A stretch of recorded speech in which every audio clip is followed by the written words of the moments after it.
The night was electric. Stadium lights cut through the darkness like burning swords, illuminating a sea of screaming fans.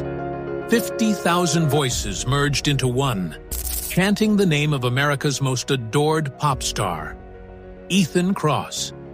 He wasn't just a singer, he was a god wrapped in glitter, a heartbeat of an entire generation. The stage roared with pyrotechnics as Ethan stepped into the spotlight. His golden jacket shimmered, his voice echoed like thunder, and fans wept just to breathe the same air as him. Every camera phone was up, every soul hypnotized. But none of them knew that tonight would be the last time they ever saw him.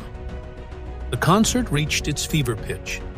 As the clock ticked closer to midnight, Ethan raised his hand, promising his fans something unforgettable. And unforgettable it was.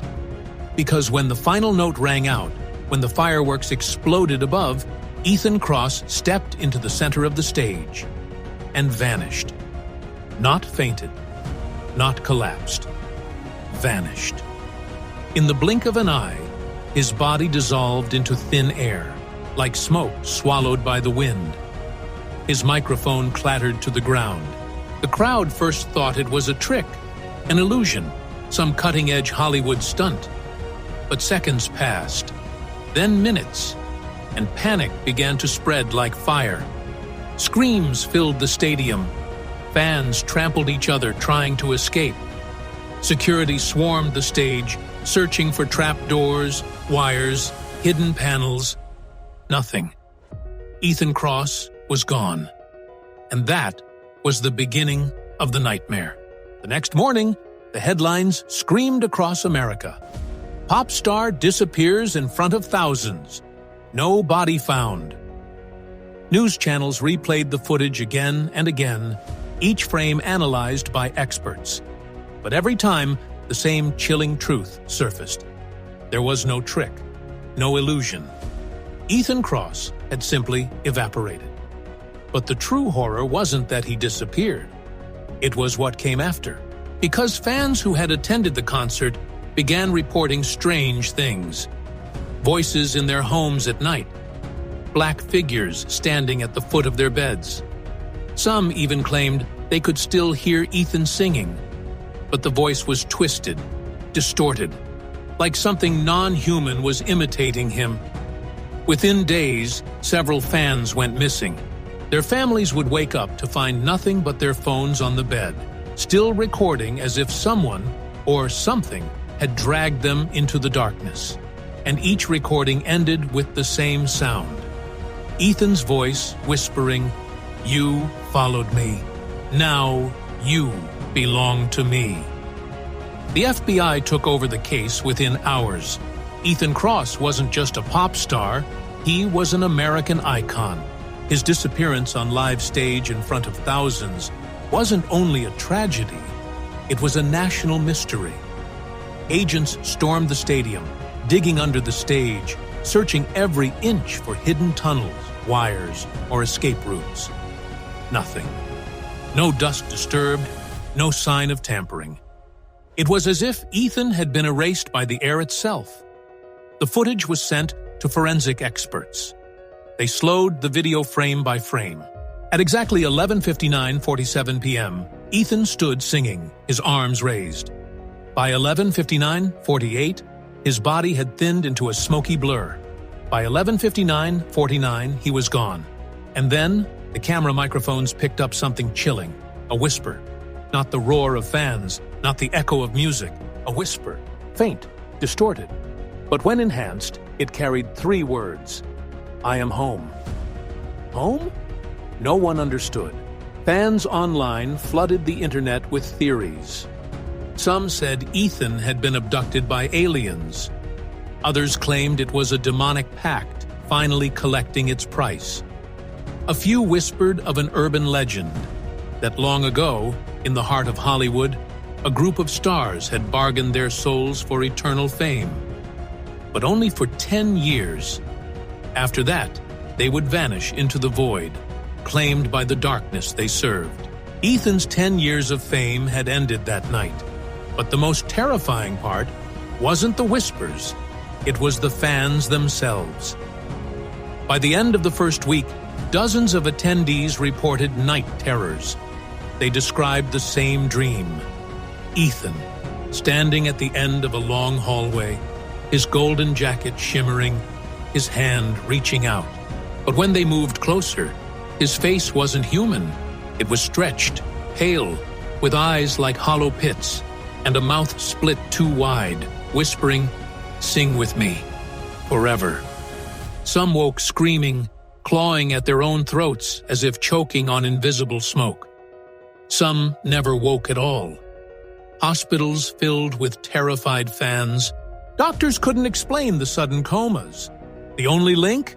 Every patient had attended Ethan's final concert. And then came the first mass disappearance.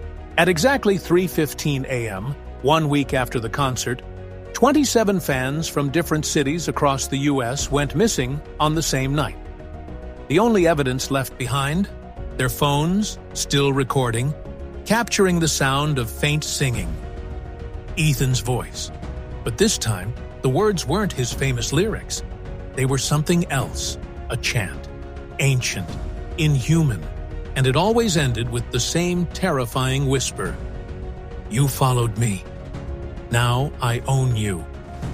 The government tried to silence the chaos. Media outlets were ordered to stop broadcasting theories, and the official statement declared Ethan Cross as missing, presumed dead. But the fans knew better, because Ethan wasn't just gone, he was everywhere. In New York, a fan claimed to see him in a subway mirror, smiling with blood dripping from his mouth. In Los Angeles, an entire group of teenagers swore they heard him singing in an abandoned warehouse. When they followed the voice, only one came back. She was found days later, rocking back and forth, whispering Ethan's lyrics in a broken, hollow voice. The investigators digging into Ethan's past found something disturbing. A decade ago, when Ethan had been just a struggling singer in bars, he had suddenly skyrocketed to fame. No one knew how. There were rumors of a contract with a mysterious Hollywood producer who had since vanished without a trace. Old photos surfaced of Ethan performing in secret midnight shows where the audience wore black veils and carried candles. A ritual, a pact. And written on the back of one torn flyer were words that sent chills through the agents. 10 years of glory. Then the stage is mine. The conclusion was undeniable. Ethan hadn't been taken. He had been claimed. But the curse didn't stop with him. The contract demanded more, and now it was hunting the souls of his followers. Across the country, fans started disappearing in patterns. Always at 3:15 a.m., always preceded by faint singing through their phones or computers, even if the devices were turned off. Families would hear a door creak open, footsteps, a voice whispering, "Are you ready to sing?" And then silence, forever. The FBI released a warning, urging people to avoid listening to Ethan's music, to burn his albums, delete his tracks, destroy any recording. But by then, it was too late. Ethan's songs weren't just music anymore. They were curses encoded in sound. Once you heard his voice, you were marked. And the final proof came when an FBI agent, desperate to find answers, played Ethan's last concert footage in a sound lab. The moment he hit play, the lights flickered, the speakers crackled, and Ethan's face appeared, not on the screen, but reflected in every shiny surface of the room. Distorted, grinning, whispering, "You shouldn't have pressed play." The agent's body was found the next morning, his face stretched in a permanent scream, every bone shattered as if crushed by invisible hands. Ethan Cross was no longer a man. He was an infection, a voice spreading like a plague. And anyone who had loved him, anyone who had followed him, was already doomed. 2 months after Ethan's disappearance, America had changed. Streets were quieter, concerts were canceled, and parents forbade their children from listening to music. Still, the vanishings continued. Every night at 3:15 a.m., fans disappeared, one by one, like candles blown out by an unseen breath. The FBI tried everything, destroying recordings, burning archives, even banning Ethan's songs online. But his voice was unstoppable. It slipped into phone calls, echoed in radio static, even hummed through baby monitors. A haunting melody that no one could escape. Then came the night of the anniversary. Exactly 60 days after Ethan Cross had vanished, his official fan club hosted a secret vigil in Los Angeles. Thousands of fans gathered, holding candles, singing his last song. Live streams lit up across the world. At 11:59 p.m., the air turned heavy. The candles flickered. The sound of Ethan's voice filled the night, not from speakers, but from the sky itself. A low, resonant note that made bones vibrate and hearts tremble. Fans screamed in joy, thinking it was a miracle. But the truth was a nightmare. The sky split open with a deafening crack. A massive shadow descended, its form twisting like smoke, its face vaguely resembling Ethan, yet stretched, hollow, monstrous. His golden jacket shimmered like torn skin. His mouth, too wide, sang in a voice that was no longer human. "You came to see me. Now you'll never leave." And then, one by one, the fans began to vanish.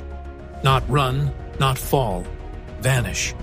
Their bodies dissolved into ash, their screams swallowed by the song. The live streams captured everything. Millions across the globe watched as thousands of fans were erased before their eyes. Some, who only watched the live stream, reported seeing Ethan's reflection in their screens afterward, whispering directly to them. By morning, the stadium was empty. No fans, no bodies, just thousands of phones left behind, all playing the same horrifying chant. "The stage is mine." Authorities sealed the site, but the damage was irreversible. Ethan Cross wasn't gone. He had transcended. He was no longer a man, no longer a star. He was a curse, feeding on attention, worship, and memory. The more people remembered him, the stronger he became.